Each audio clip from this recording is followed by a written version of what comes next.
1절부터 5절까지 말씀을 보면서 그리스도인의 삶에 대해서 우리 살펴보았습니다. 오늘 본문은 지난 시간과 이제 말씀이 연결되는 말씀인데 동일하게 그리스도인 공동체는 어떠한 모습과 태도를 좀 가져야 되는가를 보여주고 있는 말씀인 거죠. 그래서 사도 바울의 편지는 구성이 이렇게 되어 있지 않습니까?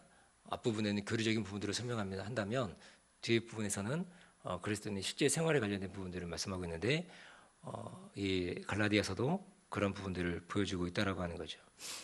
우리가 계속적으로 얘기하는 거지만 갈라디아에서 가장 중요한 핵심적인 주제가 뭐냐면 이신칭이라고 하는 복음입니다.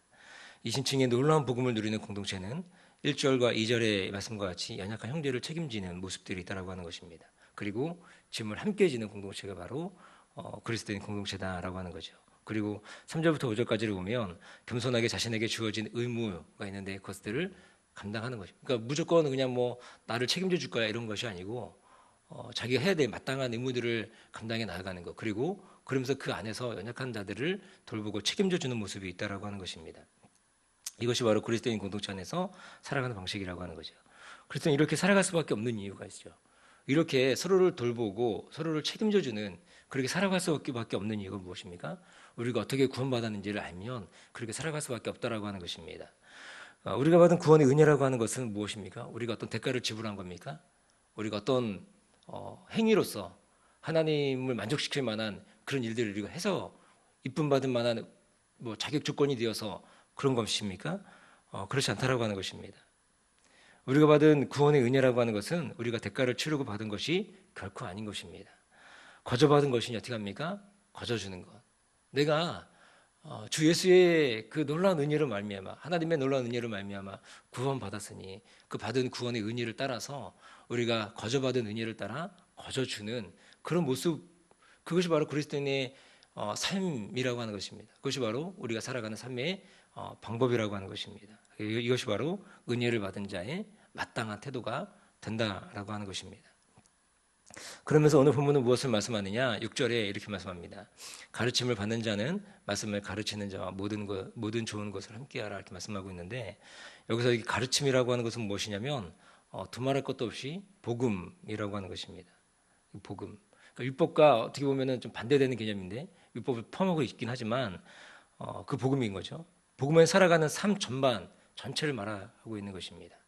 그래서 이 가르침을 받는다라고 하는 것은 복음 그리고 그 복음을 살아내는 삶의 태도, 모습 그것을 다 포함하고 있다라고 하는 거죠. 그래서 바울 공동체는 말씀을 가르치는 자도 있었고 그리고 또 그들에게 말씀을 배우는 자들도 있었음을 우리가 알 수 있습니다.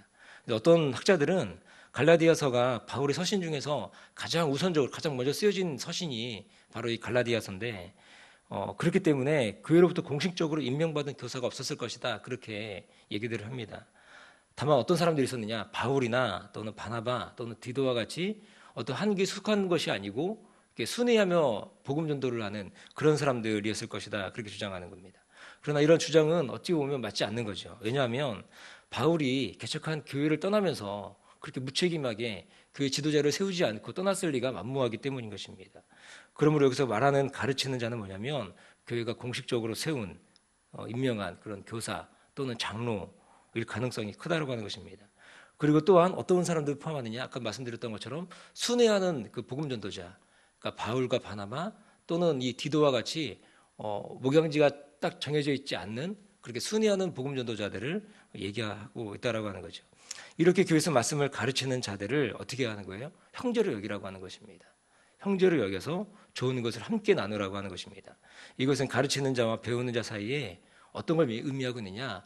허물없이 사랑하는 그런 관계들을 보여주고 있다라고 하는 거예요. 뭐 좋은 것을 모든 좋은 것을 함께 나누라 그랬더니 뭐 물질적으로 풍요롭게 잘생겨야 그게 아니고 그렇게 허물없이 사랑하는 관계가 되어야 됨을 우리 가운데 보여주고 있다라고 하는 것입니다.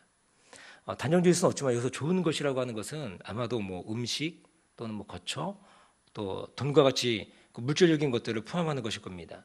그래서 함께하라는 것은 뭐로 되냐면 교제로 번역되어 있는 이 코이노니아의 동사형인데 한마디로 말씀을 서로 나누는 관계는 생존에 필요한 물질적인 것들을 함께 나누는 공동체.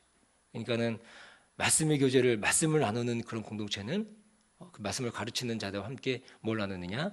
이렇게 생존에 필요한 물질적인 것들을 함께 나누는 그런 관계라고 하는 것입니다. 이것을 오늘날에 비추어 적용해 본다면 물론 교회에서 사역하는 그런 목회자들을 말할 수 있겠죠. 1차적으로는. 그리고 뿐만 아니라 한 걸음 더 나아간다면 무엇이냐면 교회 사역을 함께하는 모든 사역자들, 모든 동역자들을 그렇게 포함한다라고 우리가 볼 수 있을 것입니다. 그래서 그들은 마땅히 자신이 져야 될 짐이 있죠. 우리 2절에 보면 마땅히 짊어져야 될 짐이 있습니다. 그 자기에 맡겨진 사역을 충실히 잘 감당해야 되겠죠. 1차적으로 그들은 그걸 잘 감당해야 됩니다. 그리고 교회는, 그리고 성도들은 그 사역자들의 그 생계를 책임져지는 모습이 있어야 된다고 하는 것입니다. 그 물질적으로 막 풍요롭게 해라 그런 의미가 아니고 말씀을 나누는 관계가 물질도 나누는 관계가 되어야 됨을 보여주고 있다고 하는 것입니다.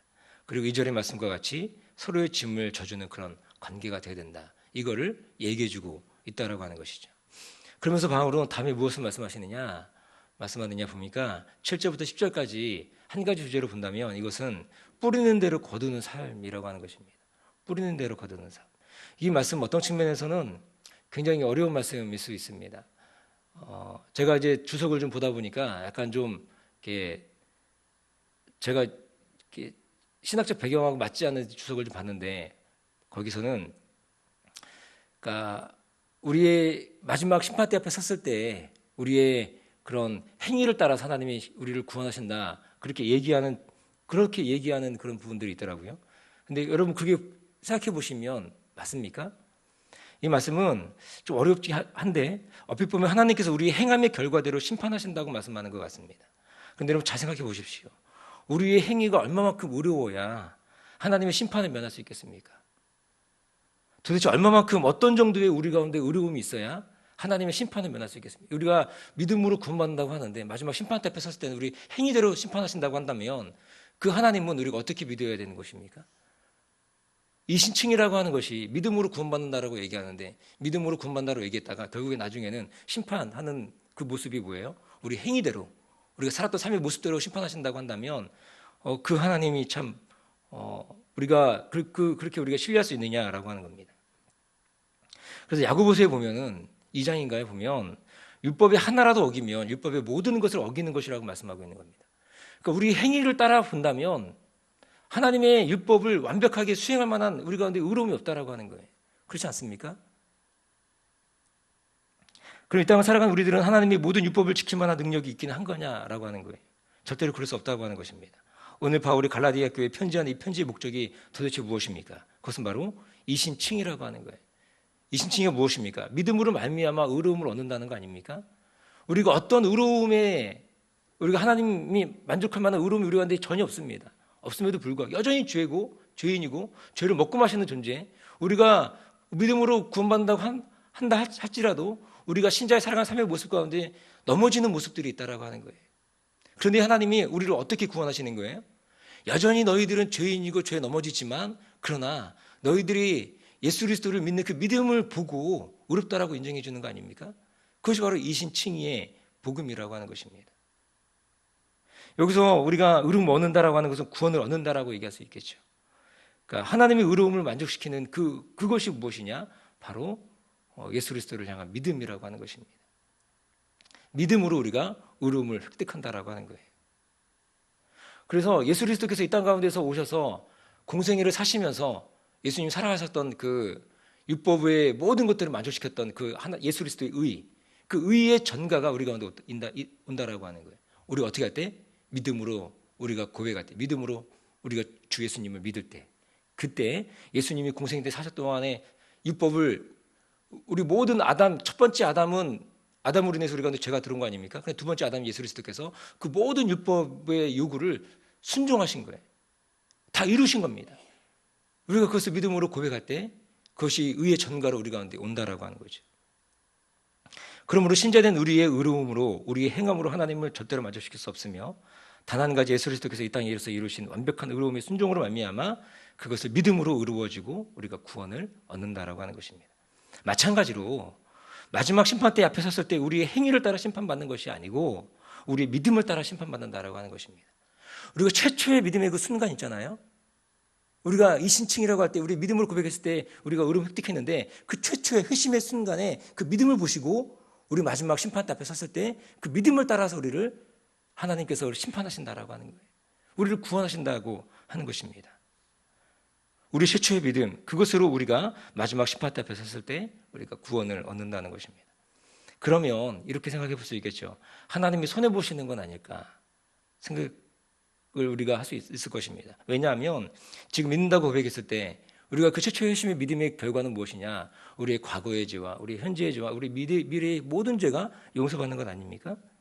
그러면 신자의 삶이 그러면 방탕하게 나는 구원받았으니 내 마음대로 살겠다.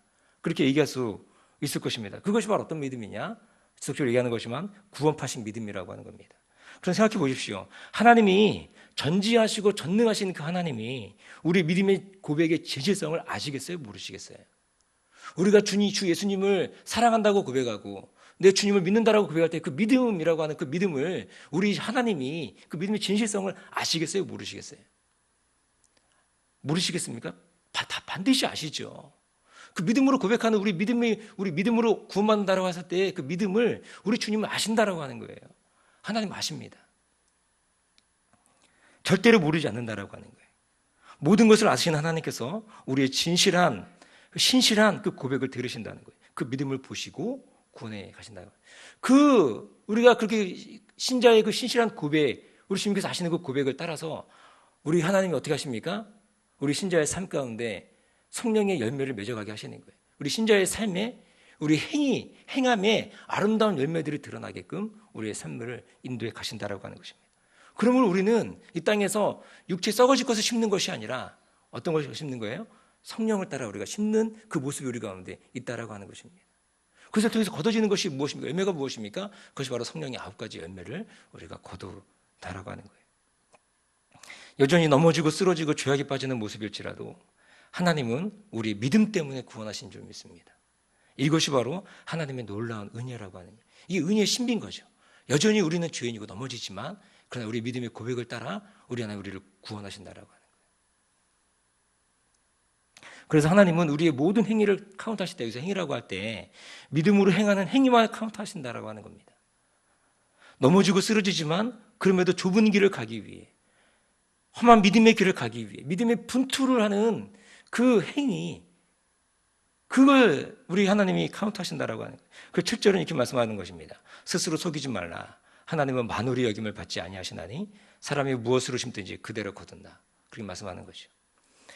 우리는 하나님을 속일 수가 없습니다. 믿음으로 행하지 않는 것임에도 믿음으로 행했다라고 말할 수 없다라고 하는 거예요.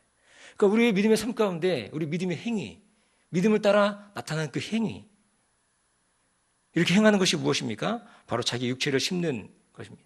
그렇게 만홀히 여기며 그렇게 살아가는 그 행위가 뭐예요? 하나님 만홀히 여기는 그 부패한 것을 거두는 것, 자기 육체를 따라 심는 것이라고 하는 것입니다. 그러나 성령을 위하여 심는 자, 이것은 무엇을 말하는 것입니까? 그것이 바로 믿음을 따라 믿음으로 행하는 것을 말하고 있다고 하는 거예요. 그럼 우리가 믿음으로 말미암아 선을 행하되 낙심하지 아니하면, 우리가 지치지 않으면, 우리가 그렇게 믿음의 선한 싸움을 싸우고 하나님 우리한테 주신 은혜를 따라서 이제는 그 감사해서 자발적 믿음의 순종이 걸어가는 거죠. 그렇게 행해 가는 것입니다. 그렇게 행하는 믿음의 삶 가운데 우리가 낙심하거나 우리가 지치지 않으면, 다시 말해 지치지 않으면 때가 이름에 거둔다라고 하는 것입니다. 사랑하는 교회 여러분, 우리 신자의 삶이 하나님이 구원해 주신 은혜에 감격과 감사가 있는 삶의 선한 행위는 어때요? 열매로서 나타나게 됨을 우리는 안다라고 하는 것입니다. 그래서 갈라디아서 5장 22절의 말씀과 같이 그런 우리의 신자의 삶에 그런 열매들이 드러나게끔 되어 있다라고 하는 거예요. 이러한 믿음의 싸움을 누가 지휘하고 지지하고 인도하시느냐? 바로 성령이, 우리 가운데 내주하시는 성령님께서 우리 가운데 이것을 확증해 주시고 우리를 인도해 가신다라고 하는 거예요. 그럼 우리는 낙심할 수 없습니다. 우리는 피곤할 수 없습니다. 왜냐하면 신자의 삶에 성령께서 늘 새로운 힘을 공급해 주시기 때문이라고 하는 것입니다. 우리는 여전히 넘어지죠. 쓰러지죠. 죄 가운데 빠집니다. 그러나 하나님께서 반드시 우리를 어떻게 하시느냐? 이 이신칭의의 믿음으로 우리를 구원해 가신다고 하는 거예요. 그렇게 고백하는 진실한 신자의 고백에 성령의 열매로 함께 하시고, 그 신자의 그 고백의 삶에, 진실한 고백의 삶에 우리 성령께서 늘 함께 하시고 동행하시고 그를 지지하시고 그를 인도하시고 그를 힘을 주시고, 그렇게 하여 우리의 신자의 삶을 이끌어 가신다고 하는 것입니다. 이 사실을 잊지 않고 이 땅을 살아가면서 우리가 다른 어떤 것보다도 주님을 향한 신실한 믿음의 고백뿐만 아니라 고백으로 인하여 우리 삶에 그렇게 늘 힘을 주시고 힘을 공급해 주시는 그 성령 하나님과 늘 통해가며 믿음으로 살아가는 저 여러분 되시길 주님의 이름으로 축복합니다. 기도하겠습니다. 좋으신 아버지 하나님, 하나님의 사랑과